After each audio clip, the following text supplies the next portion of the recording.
Dear aspirants, welcome to the channel. இன்றைக்கி current அஃபேர்ஸை one by ஒன்னாக பார்த்துடலாம். 100 mgக்கு மேல் நிமிசுலைட் உள்ள மருந்து தயாரிக்க விற்க தடை. வலி நிவாரணி, காய்ச்சல், அலர்ஜி, எதிர்ப்பு போன்றவற்றுக்கு நிமிசுலைட் பயன்படுத்தப்படுகிறது. இது மாத்திரை, கேப்சூல், சிரப் என 3 வகைகளில் உள்ளன. ஆனால் இந்த மாத்திரைகளில் 100 mgக்கு மேல் நிமிசுலைட் வேதிப்பொருள் கலந்திருப்பதால் மக்களுக்கு பல்வேறு பின்விளைவுகள் ஏற்படுவது கண்டறியப்பட்டது. இதையடுத்து நிமிசுலைட் கலந்த மாத்திரைக்கு மத்திய சுகாதாரத்துறை தடை விதித்துள்ளது. இந்திய மருத்துவ ஆராய்ச்சி கவுன்சில் அளித்த பரிந்துரையை ஏற்று மத்திய சுகாதாரத்துறை அமைச்சகம் நிமிசுலைட் மாத்திரை சிரப்புக்கு தடை விதித்து நேற்று அறிவிப்பு வெளியிட்டது. பொதுநலன் கருதி இந்த மாத்திரைகளுக்கு தடை விதிக்கப்பட்டுள்ளதாகவும், இனிமேல் இந்த மருந்துகளை தயாரிக்கவும், விற்கவும், விநியோகம் செய்யவும் உடனடியாக தடை விதிக்கப்படுகிறது என்றும் மத்திய சுகாதாரத்துறை தெரிவித்துள்ளது.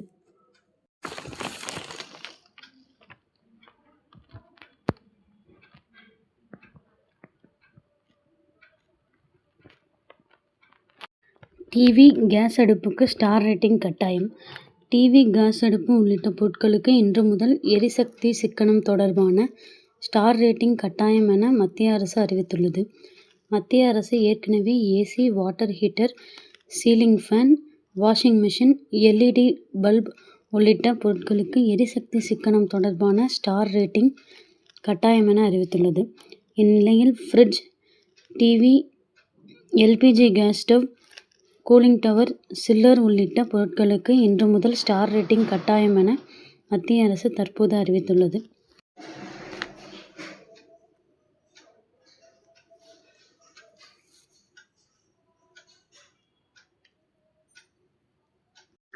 பிப்ரவா நினைவு சின்னம் ஜனவரி 3 கண்காட்சி தொடக்கம். மத்திய கலாச்சார அமைச்சகம் தாமரை ஒளி ஞானம் பெற்றவரின் நினைவு சின்னங்கள் என்ற தலைப்பில் கலாச்சார கண்காட்சிக்கு ஏற்பாடு செய்துள்ளது. இதில் போற்றப்படும் புனித பிப்ரவா நினைவு சின்னங்களும் அதனுடைய தொடர்புடைய முக்கிய தொல்பொருட்களும் காட்சிப்படுத்தப்பட உள்ளன. இந்த கண்காட்சி புத்தரின் போதனைகளுடன் இந்தியாவில் நீடித்த நாகரிக தொடர்பையும் அதன் செழுமையான ஆன்மீக பாரம்பரியத்தையும் பாதுகாத்து வெளிப்படுத்துவதில் உள்ள இந்தியாவின் அர்ப்பணிப்பை அடிக்கோடிட்டு காட்டும். இந்த கண்காட்சியை பிரதமர் மோடி ஜனவரி 3 டெல்லியில் உள்ள ராய் பத்தோரா கலாச்சார வளாகத்தில் தொடங்கி வைக்கிறார்.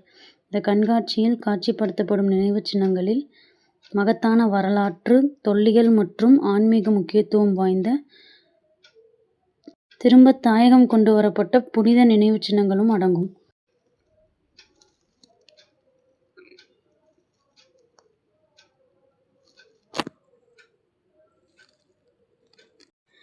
ஒடிசா கடற்கரையிலிருந்து பிரளய் ஏவுகணைகள் வெற்றிகரமாக சோதனை. உள்நாட்டிலேயே தயாரிக்கப்பட்ட 2 பிரளய் ஏவுகணைகளை ஒடிசா கடற்கரையிலிருந்து இந்தியா நேற்று வெற்றிகரமாக பரிசோதித்து பார்த்தது. ஒடிசா மாநிலம் சத்திப்பூரில் ஒருங்கிணைந்த ஏவுகணை சோதனை தளம் உள்ளது. இங்கிருந்து நேற்று காலை 10:30 மணிக்கு சோதனை முயற்சியாக 2 பிரளய் ஏவுகணைகள் அடுத்தடுத்து ஏவப்பட்டன. இந்த ஏவுகணைகள் குறிப்பிட்ட பாதையில் சென்று அதன் இலக்குகளை துல்லியமாக தாக்கி அழித்தன. உள்நாட்டிலேயே தயாரிக்கப்பட்ட இந்த ஏவுகணை நிலத்தில் உள்ள இலக்குகளை தாக்கி அழிக்கும் குறைந்த தொலைவு ஏவுகணையாகும். இது 500 கிலோ முதல் 1000 கிலோ வரை வெடிப்பொருட்களை சுமந்து செல்லக்கூடியது. 150 கிலோமீட்டர் முதல் 500 கிலோமீட்டர் வரை சென்று இலக்குகளை தாக்கக்கூடியது. மேலும் பல்வேறு இலக்குகளுக்கு எதிராக பல்வேறு வகை குண்டுகளை கொண்டு செல்லக்கூடியது. தாக்குதலின் துல்லியத்தை உறுதி செய்வதற்காக அதிநவீன வழிகாட்டுதல் அமைப்பு இதில் இடம்பெற்றுள்ளது. இந்த ஏவுகணை உற்பத்தியில் பாரத் டைனமிக்ஸ், பாரத் எலக்ட்ரானிக்ஸ் உள்ளிட்ட நிறுவனங்களும் பங்கு வகிக்கின்றன. இந்நிலையில் இந்த சோதனையை DRDO விஞ்ஞானிகள், இந்திய விமானப்படை, இராணுவ அதிகாரிகள், உற்பத்தியில் பங்கு வகிக்கும் நிறுவனங்களின் பிரதிநிதிகள் பார்வையிட்டனர். இந்த ஏவுகணை சோதனை வெற்றிகரமாக நடத்தப்பட்டதற்கு DRDO, விமானப்படை மற்றும் இராணுவத்துக்கு பாதுகாப்புத்துறை அமைச்சர் ராஜ்நாத் சிங் பாராட்டு தெரிவித்தார்.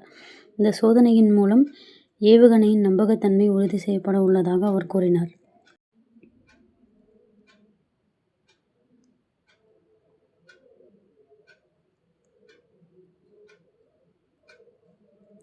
நாசிக் சோலாப்பூர் அக்கல்கோட் இடையே 19,142 கோடி மதிப்பில் 6 வழித்தட திட்டம். மகாராஷ்டிராவில் 19,142 கோடி செலவில் அமைக்கப்பட உள்ள நாசிக் சோலாப்பூர் அக்கல்கோட் 6 வழித்தட கட்டுமான திட்டத்துக்கு பிரதமர் நரேந்திர மோடி தலைமையில் நேற்று நடைபெற்ற பொருளாதார விவகாரங்களுக்கான அமைச்சரவை குழு கூட்டத்தில் ஒப்புதல் அளிக்கப்பட்டது. நாசிக் சோலாப்பூர் அக்கல்கோட் இடையில் 374 கிலோமீட்டர் தூரத்துக்கு அமைக்கப்பட உள்ள இந்த பசுமை வழி அணுகல் திட்டம் BOT முறையில் கட்டப்பட உள்ளதாக தெரிவிக்கப்பட்டுள்ளது. இந்த 6 வழித்தட திட்டம் நாசிக், அகில்யநகர், சோலாப்பூர் போன்ற முக்கிய பிராந்திய நகரங்களை கர்னூலுடன் இணைத்து போக்குவரத்து வசதியை வழங்கும். ஒருங்கிணைந்த போக்குவரத்து உள்கட்டமைப்பு மேம்பாட்டிற்கு இது சிறந்த எடுத்துக்காட்டாக அமையும். முன்மொழியப்பட்ட இந்த 6 வழித்தட திட்டம் மேற்கு கடற்கரையிலிருந்து கிழக்கு கடற்கரை வரை நேரடி இணைப்பை வழங்கும். இது பயண நேரத்தை 17 மணி நேரம் குறைக்கும்.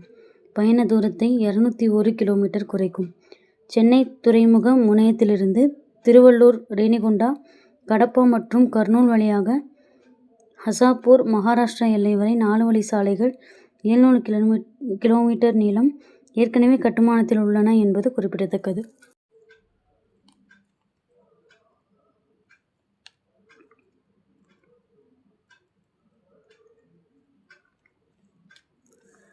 வந்தே பாரத் ரயிலின் 180 கிலோமீட்டர் அதிவேக சோதனை வெற்றி.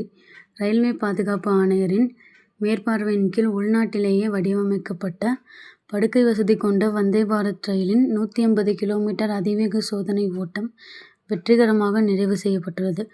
இந்த சோதனை கோட்டா நாக்டா பிரிவில் நடைபெற்றது. இந்த வழித்தடத்தில் இயக்கப்பட்ட வந்தே பாரத் ரயில் மணிக்கு 180 கிலோமீட்டர் வேகத்தை எட்டியது. படுக்கை வசதி கொண்ட வந்தே பாரத் ரயில் எப்போது அறிமுகப்படுத்தப்பட உள்ளது என்பது குறித்த தகவலை ரயில்வே அதிகாரிகள் தெரிவிக்கவில்லை.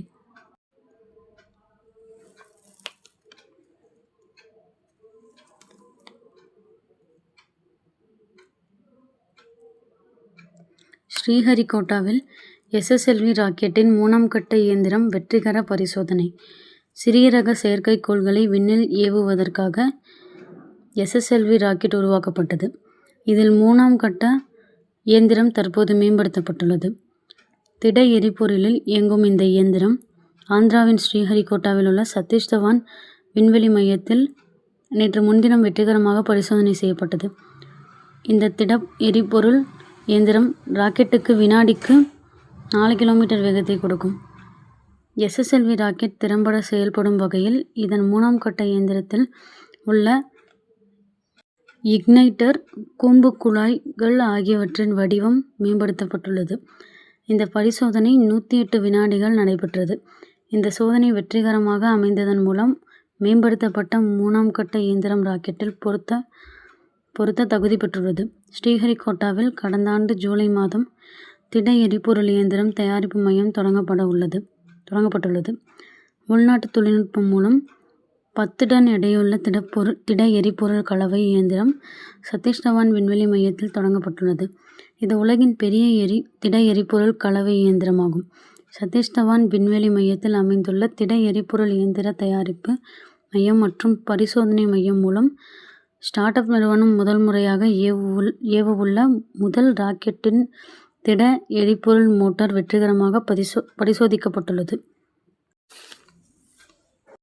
If you like the video, subscribe the channel, like, share, comment and press the bell icon.